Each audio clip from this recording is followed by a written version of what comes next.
Y este día Mirador Electoral presentó su informe de la campaña electoral, cómo se invirtió el presupuesto de campaña de los dos partidos que disputan la presidencia este domingo. De eso hablaremos esta noche, pero antes los dejo con la nota del día.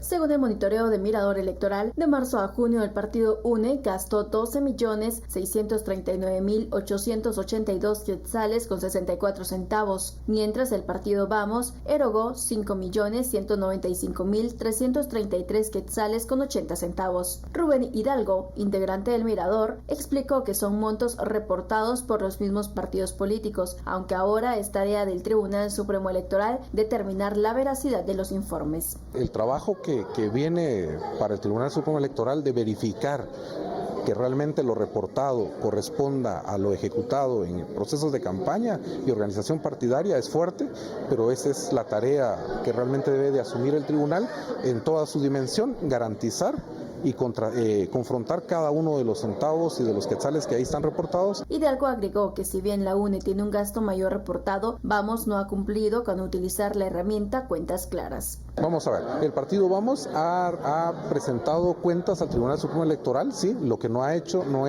ha utilizado correctamente el recurso de Cuentas Claras, pero sí es importante decir que todos los partidos, por lo menos estos dos partidos que finalmente están en el balotaje, sí han hecho informe como corresponde al tribunal. Con los informes presentados hasta ahora, los partidos políticos habrían respetado el techo de campaña que para estas elecciones se estableció en 29 millones. Por Una Guatemala en Paz, Dulce Rivera y Miriam Figueroa.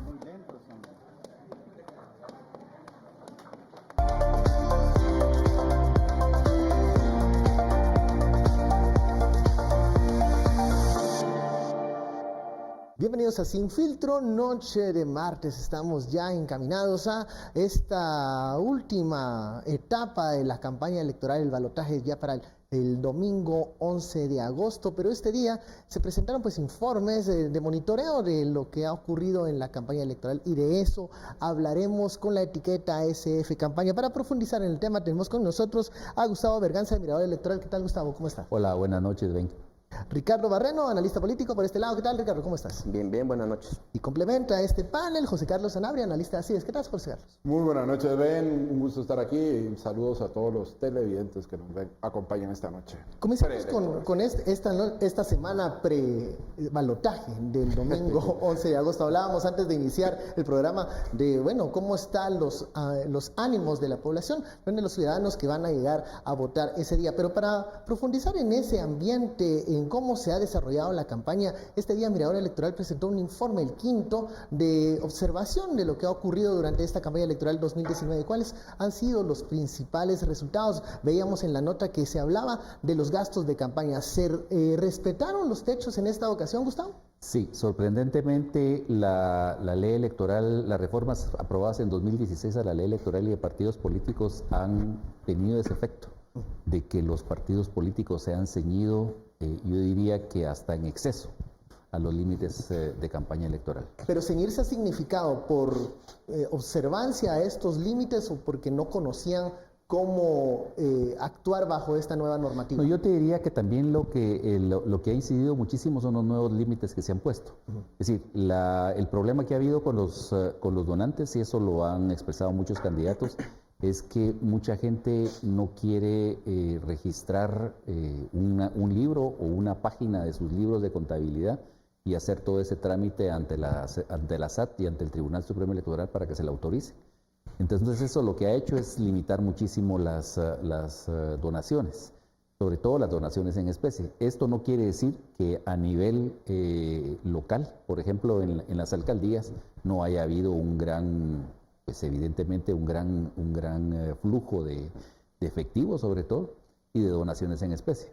O sea, pero por lo menos en la campaña nacional, la campaña de los presidentes, no hemos visto nosotros, lo hemos constatado en los informes que se han hecho de publicidad, que en realidad no ha habido pauta, pues, que es el mayor gasto que siempre ha habido en la campaña electoral. ¿Dónde han quedado esas lagunas o esos espacios grises de cuestiones que tal vez no se han reportado al Tribunal Supremo Electoral? Fundamentalmente el problema que existe es que el Tribunal Supremo Electoral no tiene la capacidad para fiscalizar las campañas municipales. Es decir, ahí hay unas grandes áreas en donde obviamente fluye muchísimo dinero en efectivo que no se reporta.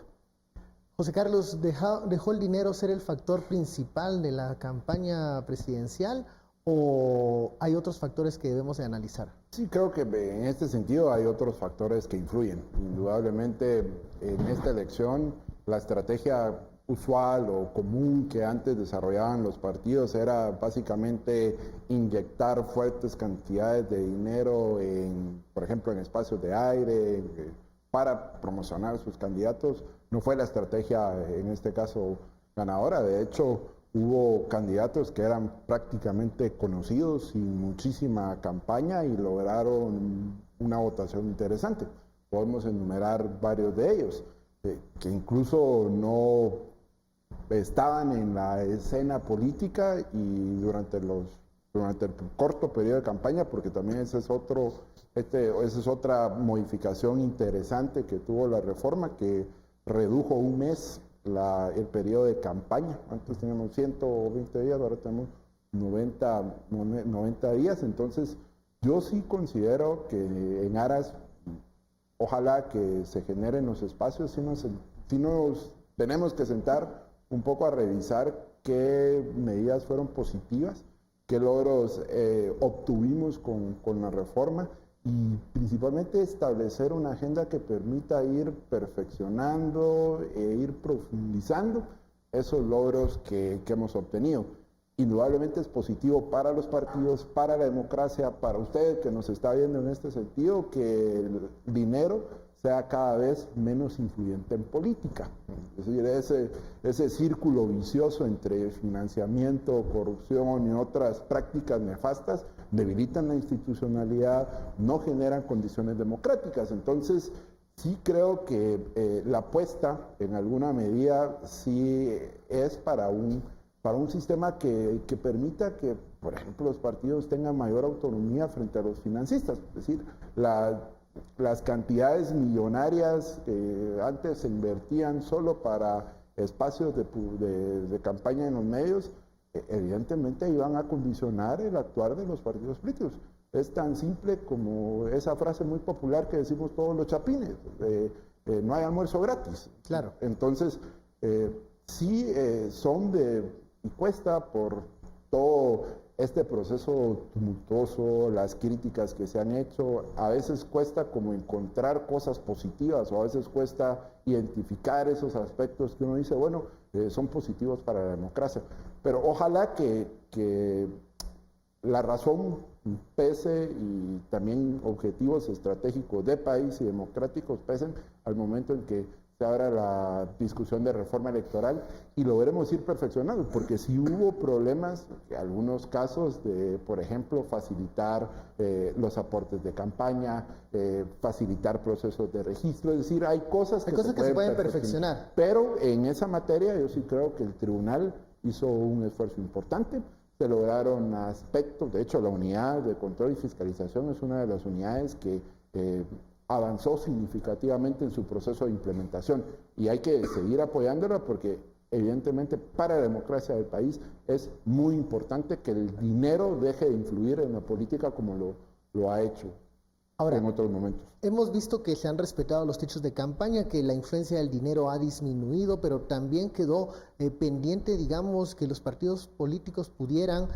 transmitir o debatir propuestas. Pareciera que dependían mucho del dinero que se erogaba, tal vez en pautas comerciales, en televisión y en radio, para dar a conocer al menos el eslogan, porque en la campaña de tierra, ¿crees que hubo incidencia o hubo formas efectivas de transmitir los mensajes de los partidos o los partidos no tenían mensaje?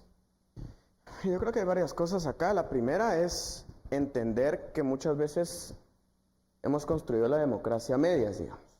En América Latina, más o menos desde el 80, la reducción de campañas electorales de 120 días se ha pasado a un promedio de 80 días. Vamos, es una tendencia que no es de asombrarnos para el caso guatemalteco, más bien seguimos la ola de reformas electorales.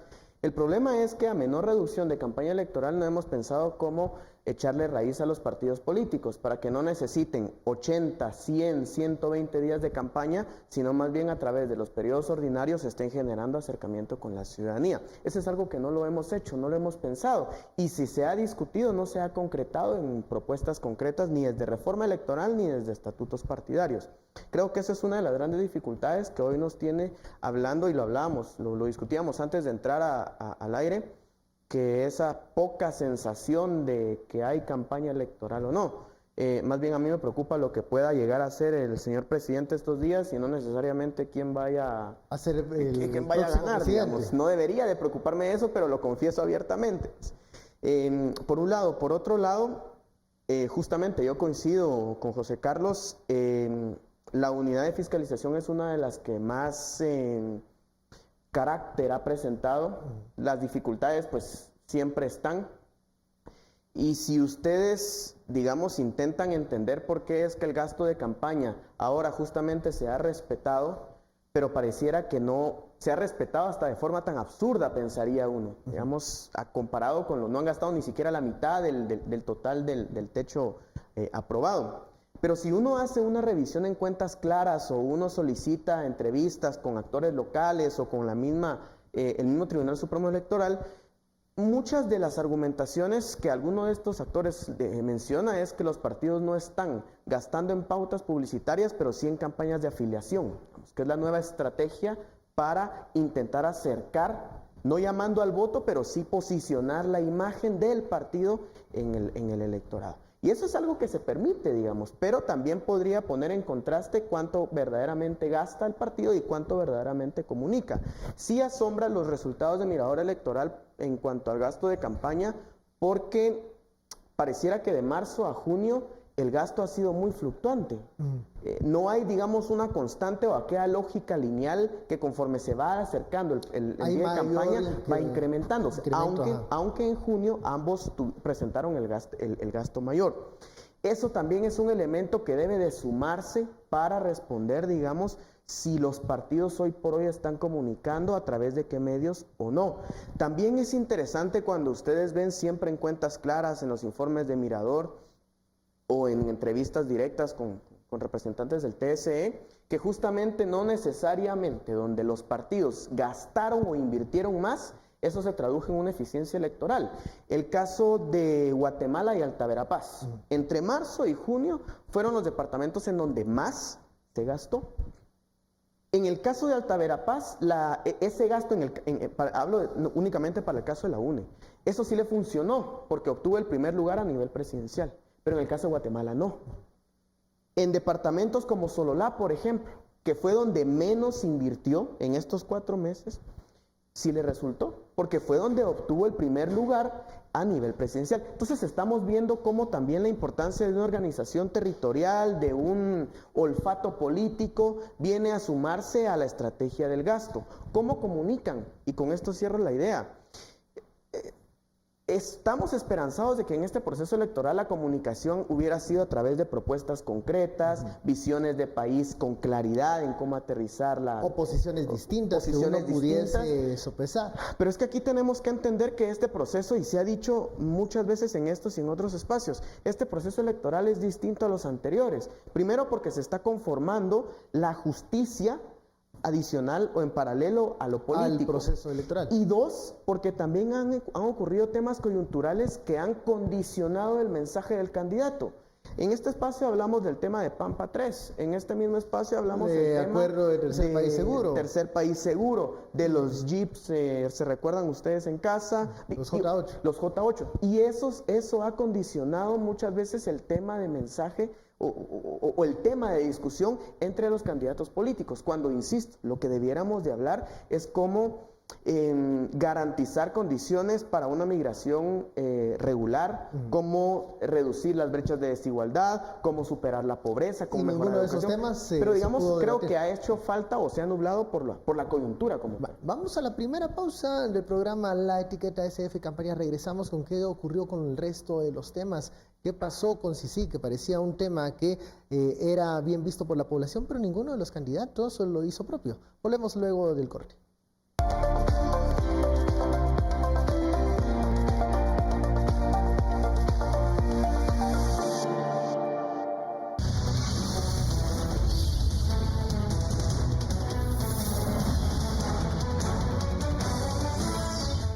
Regresamos a Sin Filtro, la etiqueta SF Campaña. Estamos hablando en el primer bloque de los gastos de los partidos políticos en campaña. ¿Qué tanto gastaron? Pues hubo un gasto en campaña de tierra para acercarse a los votantes, pero ¿qué ocurre con la oferta electoral? Acá hemos discutido, ya lo decía Ricardo, temas que van más allá de la oferta electoral, el tema de los aviones, el acuerdo de tercer país seguro, pero ¿qué es lo que están transmitiendo los candidatos cuando llegan a las cabeceras municipales, cuando recorren barrios y calles? Gustavo. Hay que ver el mensaje electoral en dos niveles. En primer lugar, el nivel del foro de debate político para gente, llamémoslo así, iniciada o para ciudadanos activos en participación política, y hay que ver el mensaje para para el votante promedio. Es decir, el votante promedio es el que acude a los mitines, ¿no? en los departamentos, en las ciudades. A este se le gana con promesas puntuales y con show. Claro, con show, con espectáculo. Es decir, la campaña es probablemente en muchos municipios el mayor espectáculo que van a ver en 4 años. Eso por una parte. Entonces, en el caso de los votantes iniciados, es decir, lo que hemos visto en esta campaña, no me van a mentir los colegas, no me van a dejar mentir los colegas, ha visto una superabundancia de foros. Es decir, ahí se han tratado temas puntuales. En algunos han debatido los candidatos vicepresidenciales. En esta segunda ronda, la mayoría de los foros, los temas han sido abordados por los vicepresidenciales, y hay una amplia gama realmente de temáticas las que se han hecho, ¿eh? Es decir, desde la religiosa hasta temas de educación, es decir, la gran campaña nacional de la educación hizo un foro sobre educación. O sea, digamos, los grandes temas nacionales sí se han abordado, pero en cenáculos políticos limitados. En círculos más reducidos. En círculos más reducidos. Y luego, por otra parte, lo que hemos visto también es que la oferta de los medios de comunicación, es decir, ha sido amplísima en cuanto a analizar las propuestas. Es decir, en términos de debate de los temas, yo diría que sí ha habido. Es decir, por supuesto que la coyuntura nos ha rebasado muchas veces, como acertadamente dice Ricardo, es decir, el tema de los Pampa 3 y luego la firma del acuerdo de tercer país, pero yo diría que no ha quedado ningún tema por discutir.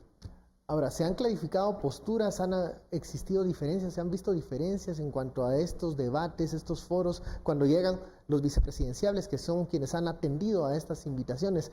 ¿Ves diferencias en cuanto a argumentos, propuestas? En algunas cosas, Ben, yo sí logro identificar esas diferencias.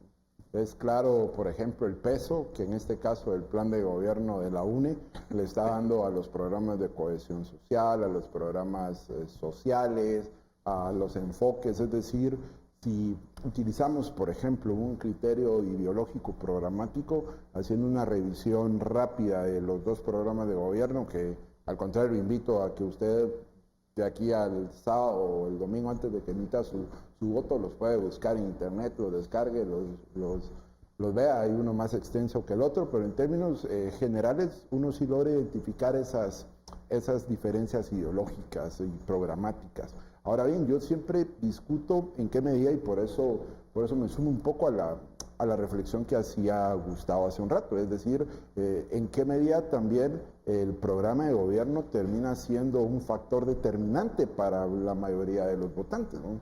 Mucho del votante está esperando propuestas concretas, solucionar problemas inmediatos, atender o que gestionen los problemas. No está necesariamente pensando en analizar los programas de gobierno bueno, miren, nos plantean diferentes modelos de desarrollo económico, cuáles son. Realmente no tenemos, y ahí tal vez es el punto que quiero resaltar, no necesariamente tenemos un votante lo suficientemente exigente en esa materia. Entonces está más interesado tal vez en una necesidad a corto plazo. Sí, y es normal, y no hay que también pensar que solo somos los guatemaltecos los que están. Eso de alguna manera pasa es una en todas las latitudes. Que pasa en todas las latitudes, ¿verdad? En países desarrollados, en países no desarrollados, con democracias más consolidadas o no consolidadas. Pero entonces ahí la pregunta sería, José Carlos, si estos candidatos, estos partidos políticos lograron conectar con esas audiencias, con esos votantes? Esta es una pregunta interesante, Ben, y también un poco distinta a la que estábamos tratando de responder hace un momento. Yo sí creo que en este proceso electoral, por muchísimas circunstancias, creo que en alguna medida estos dos binomios, estos dos candidatos que tenemos ahorita compitieron con la apatía, compitieron con el desgano. Y en alguna medida y en muchos lugares termina ganando frente a las dos opciones la apatía y el desgano. Ese sentimiento de poco interés en el proceso electoral, hay algunos que tratan de argumentar que proviene del nuevo régimen de medios que tenemos, y eso sinceramente para mí es un argumento muy simple, porque no es el nuevo régimen de medios el que influye, sino son otras variables, ¿verdad? El desgaste político, la insatisfacción y realmente el repudio que la población en general tiene con la clase política en el país, que tampoco muchos de los candidatos lograron despertar. Es decir, el marketing político es un principio básico, ¿verdad? Los candidatos lo que tienen que venir es a proponer sueños, a encantar, a convencer. Y poco en hicieron alguna medida, en ese tema. Pues entonces, sí, esto va muchísimo más allá de el impacto o los resultados que tienen el conjunto de reformas aprobadas en el 2016. Creo que está más en un contexto general de la situación que se está viviendo. Y ahí, perdón que uno siempre hace referencia a otros países, pero que se está viviendo en otras latitudes, es decir, la pérdida de credibilidad del sistema de partidos políticos y el cuestionamiento incluso a la democracia se constituye en muchos de los casos en un riesgo para que afloren propuestas populistas y totalitarias en otras zonas. Entonces, ojalá que parecieran ser antisistema y que pudiesen proponer cosas nuevas. Sí, porque justo ese tipo principalmente hablando de los proyectos populistas, tanto de izquierda, de derecha, que usted va a revisar, se están incluso fortaleciendo en países desarrollados, en países del primer mundo. Están aflorando, están llegando a los congresos y cada vez tienen más apoyo popular. Prácticamente lo que vienen es a solucionar o a presentar o a tratar de vender soluciones inmediatas. Entonces, en términos generales, es una época muy dura para la democracia, representativa en muchas latitudes. Y nosotros no nos escapamos a esa tendencia general. A esa crisis que se está viviendo en varios lados. Hablamos de el debate, de las propuestas, de quienes han protagonizado estos foros. Hemos visto a los vicepresidenciables más que a los candidatos de primera línea, pues tratar de fijar ciertas posturas en temas. También reconocemos que hay un debate político que es más cercano al ciudadano, donde se discuten temas de corto plazo. Y hacía la pregunta antes del corte. Según varios sondeos, varias encuestas, CICIG sale bien valorada por la población, pero fue un tema que los candidatos no lo tomaron como propio o no tomaron una postura muy diferenciada, sino que lo hablaron con ambigüedad. ¿Qué pasó con el tema de corrupción, el tema de transparencia en la campaña electoral? Yo creo que por pura estrategia política fueron temas que intentaron no posicionarse de manera tan concreta, porque en medio de un panorama de tanta incertidumbre, en medio de un desgaste institucional hacia el TSE, en medio de la apatía ciudadana que ya se mencionaba, en medio de la nueva reforma a la ley electoral, en medio de tantas cosas, me parece que eran de pronto temas que no necesariamente se iban a ver reflejados con tanta claridad. Justamente en los foros, pero foros de nivel académico, digamos, esta era una de las preguntas, creo que aquí también se hacía incluso, era una de las preguntas recurrentes. Y digamos, la línea discursiva era, pues estamos comprometidos con el combate a la corrupción, intentaremos generar estrategias para promover la transparencia, lo cual en gran medida me parece bien. Recordemos que el 3 de septiembre, si 3-4, CICIG termina su mandato y pues todos estaremos a la expectativa de qué ocurre después de CICIG. Yo siempre he dicho que CICIG ha sido un actor necesario en Guatemala, pero que no olvidemos también la necesidad de fortalecer la propia institucionalidad nacional. Entonces, qué excelente será tener propuestas que verdaderamente le apuesten a fortalecer la justicia y todos sus marcos desde espacios locales. Desafortunadamente, sigo insistiendo, la poca claridad en cuanto a cómo combatir la corrupción no ha sido una característica de ambos binomios.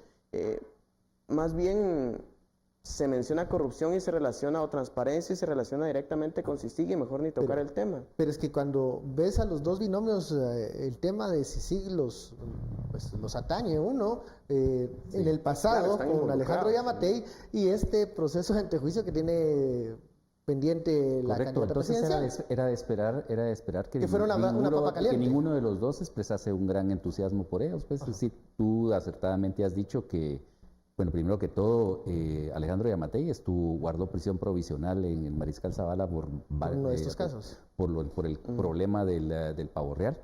Y luego también, en vísperas solamente fue proclamada Sandra Torres inscrita como candidata y la CICIG inició un caso en contra de ella. Entonces, es de esperar que no sea un tema que ellos quieran impulsar. Porque no podrían, sería como un poco incongruente o los pondrían en situaciones incómodas proponer un tema de CICIG estando ellos en de alguna estos manera procesos. El costo político, llamemos de básicamente sacar a la comisión del país, lo tomó el gobierno, lo tomó Jimmy Morales. Es decir, y ustedes escuchaban los argumentos, miren, ya fue una decisión que se tomó. Nosotros, en la línea del fortalecimiento de la lucha contra la corrupción, vamos a implementar, y ahí sí coinciden, porque ambos partidos, ambos candidatos hablaron de una comisión nacional que tampoco desarrollan cuáles son sus funciones, cómo se integrará, cuál es el alcance que va a tener.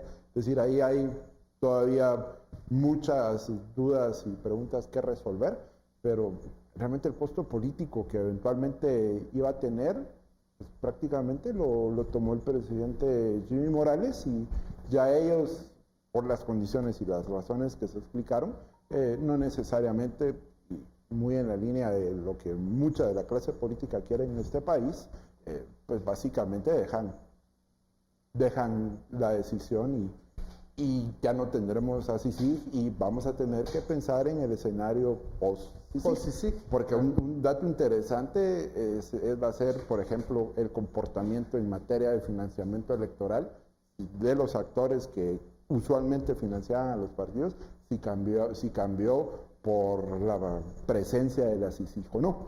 Es decir, ¿y qué va a pasar sin ella? Sí, ¿qué va a pasar sin ella? Entonces aquí estamos entrando un poco en la futurología, ¿no? Pero de alguna manera es una variable importante a considerar. Vamos a la pausa y regresamos. La etiqueta SF Campaña, volvemos luego del corte.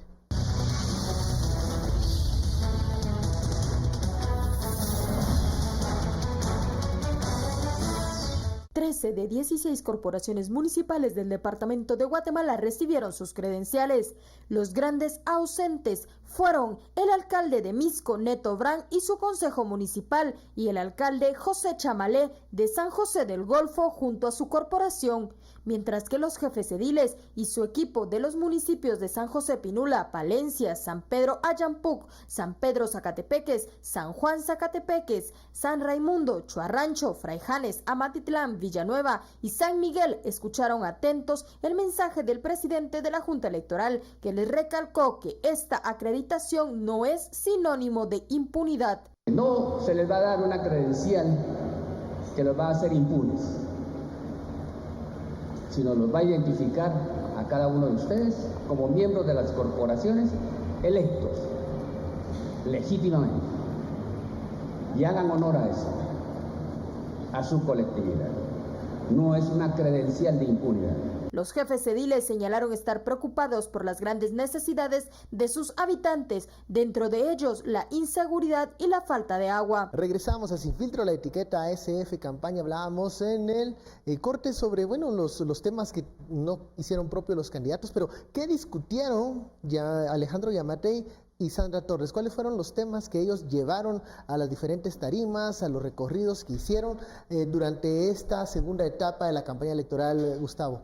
Bueno, en la observación electoral que hace Mirador sobre medios, los 5 principales temas que salieron En el caso de Sandra Torres fueron infraestructura, migración, corrupción, seguridad y programas sociales. Es decir, de estos el que menor discutió Sandra Torres fue el tema de corrupción.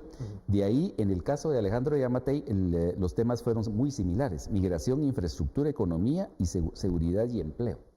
Estas eran las necesidades que ellos esas eran las necesidades que ellos detectaron y propuestas que llevaron. Exacto. Y que en realidad tampoco se desvía demasiado de los temas que están en el top of mind de las encuestas de los principales problemas del país, salvo el de la corrupción. Un tema que iba a ser, como hablábamos en el bloque anterior, incómodo para ellos. De estos temas que llevaron los candidatos, ¿los supieron desarrollar? ¿Viste que dieron algunas propuestas que eran viables o estamos todavía pensando en aquel ofrecimiento del 1 millón de empleos, por ejemplo, que no queda claro cómo lo van a hacer? Sí, lamentablemente nos topamos que muchas de las propuestas terminan siendo política y técnicamente viables. Terminan siendo, en este caso, pues una suerte de gancho que trata de convencer al electorado que está buscando soluciones a los diferentes problemas que enfrenta él y que enfrenta como país, porque también hay que hacer esa diferencia y cada vez más los estudios de opinión la hacen en función de cuáles son las necesidades o los problemas que ve el ciudadano para él y en su círculo inmediato y cuáles son los que ve en el país, y en algunos casos hay algunas diferencias. Hay muchas consistencias, por ejemplo, la economía y todo lo relacionado con el ingreso y el desempeño económico. Pero a lo que voy es que sí creo que hay muchas de las propuestas que quedan un poco en el aire. Hay muchas propuestas en las cuales también los candidatos se quedan en esa zona común, en esa zona de mucho confort. Es decir, por ejemplo, cuando indican, bueno, vamos a promover la inversión extranjera. Los argumentos, vamos a respetar las reglas para que las inversiones puedan desarrollarse plenamente, vamos a, por ejemplo, aumentar la cobertura educativa. Es decir, esas son propuestas que las ponen en una zona común. Nadie va a decir que no, nadie va a decir que no es importante, nadie que no es urgente. Exacto, entonces eso les permite quedarse, apostarle lo que en la teoría llamamos como ese votante medio, ¿no? Ese votante que no necesariamente se va a oponer a esto o a lo otro, pero en muchos de los casos sí hace falta el qué, el cómo, el dónde, el con cuánto, el con qué y con quiénes, ¿verdad? Que esa va a ser tampoco la es que el discusión. votante esté exigiendo responder a esas preguntas. Es que a eso iba, ¿verdad? haces, porque no termina siendo un factor. Hay otros factores. Si lo vemos desde la estructura de decisión del votante, hay muchísimos otros factores que pueden pesar incluso más que leer el programa de gobierno y sentirse identificado o ser desde elementos, por ejemplo, en el caso de Sandra Torres, va a pesar significativamente todas aquellas personas que fueron beneficiarias o beneficiadas en los programas de cohesión social que se implementaron durante el gobierno de Álvaro Colón. Creo que ese es un capital importante que indudablemente va a hacer. Ahora, hay otro tema que es importante y es cómo se han aprovechado ambos candidatos del tema religioso. Es decir, por ejemplo, digamos, la postura que han manifestado las iglesias evangélicas y la Iglesia Católica con respecto a la iniciativa 5272. ¿No? Es decir, ahí lo que se ve de parte de los dos candidatos es, pues, como quien dice, llamar los aplausos de la galería, porque sabemos que ninguno de los dos es una persona felizmente casada, ¿verdad? Entonces, ¿qué tipo de familia están promoviendo que no tiene nada que ver con la familia tradicional? Pero firman el acuerdo. Pero firman el acuerdo y lo hacen. Y luego, últimamente, la mayor sorpresa ha sido, por ejemplo, el apoyo que dio Sandra Torres a la idea de reforzar el ejército, de mejorar las prestaciones del ejército, de aumentar el número darle más aportes al IPM. Bueno, eso lo vemos que es también una propuesta oportunista que no había salido en sus campañas anteriores. Un guiño tal vez a ese votante que ve en la institución armada una solución para el tema y el problema de la seguridad. Lo cual te muestra que esta elección realmente no es una elección realmente entre izquierda y derecha, sino que es una elección entre matices de una derecha. ¿Compartes lo que dice Gustavo? No hay, Sí, no hay sin derecha duda. izquierda en esta elección. Sin duda, y que de pronto, bueno, dos cosas. La primera sí preocupa, justamente comparto con ambos el tema de la ambigüedad en cuanto a propuestas concretas. Ya decía Gustavo cuáles eran los temas que más se posicionan a nivel mediático y eso justamente coincide con Latinobarómetro, por ejemplo. De 2004 a 2016 le preguntan a la ciudadanía en cada año qué es lo que a usted más le preocupa y prácticamente eso se sintetiza o se reduce a dos temas, falta de empleo y falta de seguridad. Digamos, ampliémoslo un poco, tema social y tema económico, coincide directamente con eso. Desde 2004 estamos hablando o se están evidenciando esas demandas que han sido sostenibles y por otro lado el discurso político ha sido medianamente el mismo, pero la solución concreta no ha llegado. Entonces eso, digamos, justamente entender lo que va más allá, coincido, de la propuesta política, ver qué más se hace, por un lado. Y por otro lado, también con el tema de cómo ir encontrando actores estratégicos de cara a segunda vuelta. Sandra Torres, ¿qué es lo primero que hace un día después de las elecciones? Es reunirse con sus alcaldes electos en una campaña de agradecimiento, digamos. Posteriormente se reunió con actores un tanto más estratégicos, como fue Neto Brand por un lado y el alcalde capitalino por otro lado. Entendamos que Sandra Torres tiene un alto nivel de rechazo a nivel capitalino y estos dos actores, aunque el voto nunca se endosa, pero sí pudiera generar algún nivel de acercamiento con aquel votante que rechaza de entrada a Sandra Torres, por un lado. Por otro lado, en el primer bloque José Carlos mencionaba la debilidad de la democracia, digamos.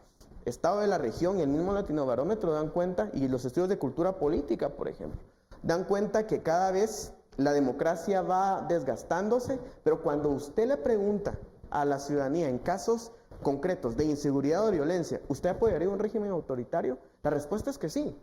Y entonces entendemos esa relación entre lo autoritario y el ejército, digamos, perdonen la comparación tan básica, pero entendemos por qué también dentro del proceso democrático, dentro de la democracia guatemalteca, el ejército es un actor estratégico. O sea, se justifica entonces este movimiento de Sandra Torres hacia la derecha para responder a esas apreciaciones. Digamos que se entiende desde un punto de vista más concreto por qué negociar con estos actores estratégicos. El problema es, ya lo mencionaban también mis colegas, que no encontramos una manera de cómo sentarnos a discutir o a debatir soluciones concretas.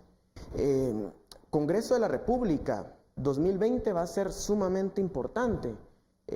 Yo por ahí he compartido alguna idea de que el primer año de gobierno, en 2020, va a ser un año de reformas que se van a discutir desde el Congreso de la República. Reformas en materia de justicia, reforma electoral, recordemos la ley lo establece ahora. Esa mesa de actualización. Reformas económicas. Y entonces desde ahí va a ser importante, independientemente quién vaya a ganar en segunda vuelta, desde ahí estamos entendiendo cómo la discusión para encontrar un desarrollo sostenible va a continuar. La pregunta es si desde el Congreso 2020-2024 se va a encontrar esa solución que desde 2004 se está discutiendo o se está demandando desde la ciudadanía. Y esa es una pregunta que yo dejaría sobre la mesa, pero sí me gustaría también apuntar al rol que va a tener el Congreso de la República, insisto, independientemente de quién gane en el 2020. Aunque el papel del Congreso de la República en este momento, con un Congreso tan desgastado, con un Congreso hemos visto la legislatura, todo lo que ha pasado, con la designación pendiente de las Cortes, lo que se puede esperar de la legislatura 2020, si pasa lo que dice Ricardo, comenzar a discutir grandes reformas, tienen la legitimidad, tienen el espacio, tendrán el espacio político para poder discutir con amplios sectores de la sociedad estos temas trascendentales. Este Congreso no. Este Congreso no. Definitivamente aunque no. Está corriendo por integrar Cortes porque es la última jugada. Digamos. Por supuesto, pero obviamente la legislatura 2020-2024 sí tiene toda la legitimidad de lo nuevo, es decir, ¿cuántos son? 110 diputados nuevos, 105. ¿no? 105 diputados nuevos, es decir, hay una renovación sustancial del Congreso de la República. Y luego, por otra parte, el hecho de que haya nuevas mayorías que se releguen quienes fueron operadores fundamentales para el presente gobierno. Es decir, como por ejemplo, podía mencionar ahorita Javier Hernández, podría mencionar ahorita Felipe Alejos, que no van a tener la influencia que tuvieron en este Congreso, y que son personajes que están sumamente desgastados frente a una camada, llamémosla así, de diputados nuevos, de rostros nuevos, e incluso de partidos nuevos, como por ejemplo el Partido Semilla o el Partido Bien. Ahora, pero Gustavo, la clave para mí en este caso, Ben, es el desafío que tienen en materia de gestión política. Es decir, por ejemplo, los tiempos, manejar los por tiempos. los tiempos, no solo el gobierno, sino el mismo ejecutivo que elijamos este domingo. Es decir, ya el domingo vamos a ver, por ejemplo, desde mi perspectiva, cómo se va a terminar de configurar el próximo Congreso. No es lo mismo tener a una UNE de oficialismo que a una UNE en oposición. Los diferentes actores, por ejemplo, yo podría hablarte en este caso que el mismo bloque de Vamos va a actuar de manera diferente, sea un escenario o el otro. Entonces, yo veo que en este caso lo que se requiere es básicamente una gestión política estratégica, no pensando que esa gestión va a iniciar el 14 de enero, ya es muy tarde. ¿Por qué? Porque tenemos un periodo de transición. Hay 5 meses de transición. Ahora ya deberían estar trabajando esos diputados electos, claro, y esas bancadas, la agenda legislativa que van a comenzar a proponer el 14. Y los actores políticos, desde mi perspectiva, principalmente los electos, los diputados y los bloques electos, están esperando a que terminemos de configurar el escenario político. Y ahí la duda es, bueno, ese espacio de transición lo podrán utilizar para consolidar la legitimidad de origen que le va a dar la elección, o va a ser un espacio para desgastar y erosionar esa legitimidad. El peor de los escenarios es iniciar un gobierno con cuestionamientos erosionados, entonces, tanto para el Ejecutivo como para el Congreso Legislativo.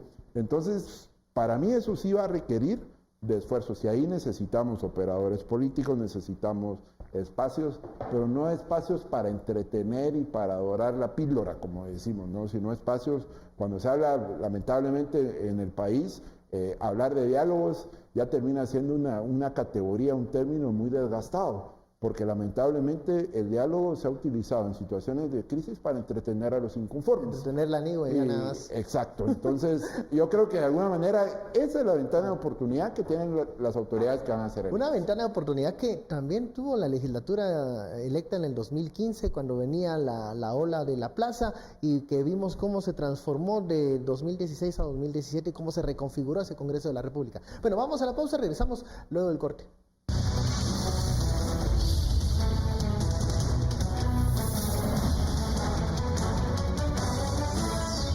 Regresamos a Sin Filtro, la etiqueta SF Campaña, y no podemos dejar de analizar este último tramo de la campaña electoral sin el otro escenario que no sucedió.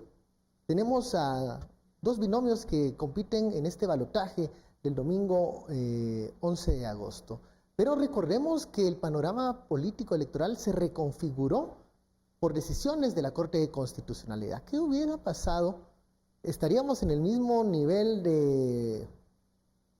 no sé si decirle emoción electoral o apatía electoral, si los candidatos de segunda vuelta hubiesen sido otros? ¿Qué opinan ustedes, Gustavo? Bueno, ya el primer efecto lo vimos en las elecciones generales, que bajó el porcentaje de participación un 10%. Esa es una cuestión atribuible a la pérdida de candidatos por parte de algunos votantes. Y luego también las proyecciones que se hacen de abstencionismo para esta segunda ronda.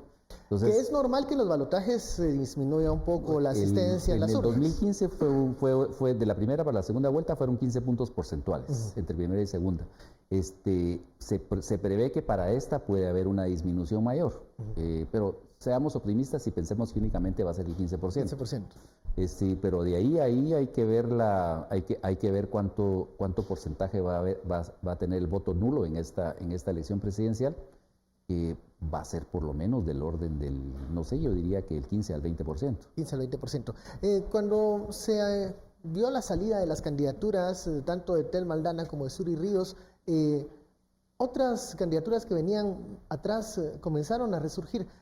¿Cambió el panorama o fue solo efecto de esa salida del tablero político de dos candidatas que iban punteando en las encuestas? De hecho hubo sorpresas que algunas encuestas empezaban a perfilar, pero que el día de la elección igual tuvieron un desempeño incluso muchísimo mejor que el que se perfilaba. Y algo interesante, porque uno de los argumentos que trata de debilitar o que cuestiona el nuevo régimen de medios era básicamente que era un régimen que no iba a permitir que opciones políticas diferentes se permitieran, porque partían de que la variable importante era el conocimiento. Y en ese sentido, sí, evidentemente, Sandra Torres y Alejandro Yamatei tenían niveles de conocimiento superiores a los que tenían muchísimos candidatos y se miraba una brecha prácticamente imposible de reducir en el poco tiempo que teníamos. Eso sí era, pero hubo casos, por ejemplo, el de Farchi fue un caso que a mí me sorprendió, que de hecho él en su video de campaña se presentaba como el candidato desconocido. Ahí habrá que ver qué otras variables influyeron, muy probablemente estructuras vinculadas a las iglesias evangélicas, es decir, hay algunos temas que... O el caso, por ejemplo, de Telma Cabrera, o el caso de Mulet, Pero o mira, el caso Mulet de... no fue tanto así la cosa, porque Mulet comenzó una campaña prácticamente desde que regresó a Guatemala el año pasado. De recorrer en todo el país organizando al partido. Pero no hubo, a lo que voy es que no fue tampoco una campaña intensiva que lo tuviera. Es decir, en ese caso... Todos los fines de semana salía Mulet y mandaba las fotografías de las visitas que hacía a las poblaciones en las cuales tenía representación el Partido Humanista. O sea, digamos, sí hubo un trabajo de tierra de parte de él. Ahora, en el caso de Sandra Torres y de Yamatei, bueno, ¿quién no va a conocer a Yamatei después de tres campañas presidenciales y dos campañas para alcalde? Y a Sandra Torres después de tres intentos fallidos de alcanzar la presidencia, en uno que no logró la inscripción. Pero digamos que en medio de este replanteamiento del tablero de ajedrez, la más beneficiada, no sé ustedes, creo que fue Sandra Torres, porque el crecimiento fue por inercia. Sí. Pero yo no veía que Alejandro Yamatei pudiera capitalizar luego de este replanteamiento, dejando por un lado a Telma Aldana y dejando por otro lado a Suri Ríos, que la capacidad organizativa, la capacidad partidaria y la misma imagen, el carisma y demás, lo que ustedes quieran de Yamatei, fueran suficientes elementos para poder capitalizar el voto huérfano que había dejado a las otras organizaciones. No pudo aprovechar la salida de dos candidatas. A mí me parece que no lo logró aprovechar, y eso es lo que se está viendo hoy con mayor claridad en una segunda vuelta.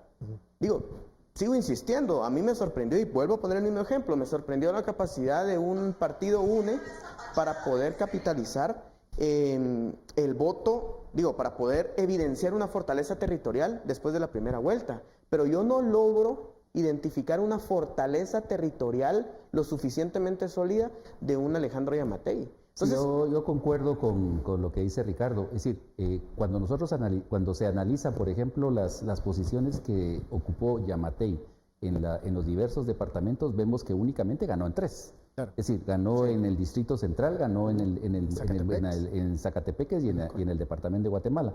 En los otros lugares tuvo terceros, tuvo cuartos lugares, apenas habrá tenido como 6 o 7 segundos lugares. Y en donde hubo segundos lugares, la diferencia de votación de porcentaje, de puntos porcentuales con Sandra Torres oscilaba entre el 10%, el mínimo, hasta el 25% en algunos lugares. En el monitoreo que ha realizado Mirador, hemos ya visto los datos que presenta del gasto de campaña del partido UNE, del gasto de campaña de Vamos. Obviamente UNE ha tenido un presupuesto de campaña electoral mucho más alto. Esto sí se traduce en la diferencia de presencia, ¿es por la presencia territorial de UNE que se gasta más o ha sido la estrategia de campaña de Vamos? Yo creo que es un esfuerzo por tratar de atenuar el antivoto que tiene Sandra Torres, porque lo que se reportaba hoy en la mañana es que precisamente, ya lo había dicho Ricardo antes, uno de los lugares en donde más se ha gastado ha sido en el departamento de Guatemala, que es precisamente uno de los lugares en donde Sandra Torres quedó en cuarto lugar, pues. Entonces, donde se quiere evitar ese antivoto. Pero, Sí. y el partido Vamos, ¿en dónde ha gastado? ¿En dónde ha puesto sus esperanzas? El partido Vamos tiene una inversión que es casi la mitad de la que ha hecho en junio la UNE. Es decir, tal vez aquí en este sentido, Ricardo nos ayude un poquito más sobre las localizaciones.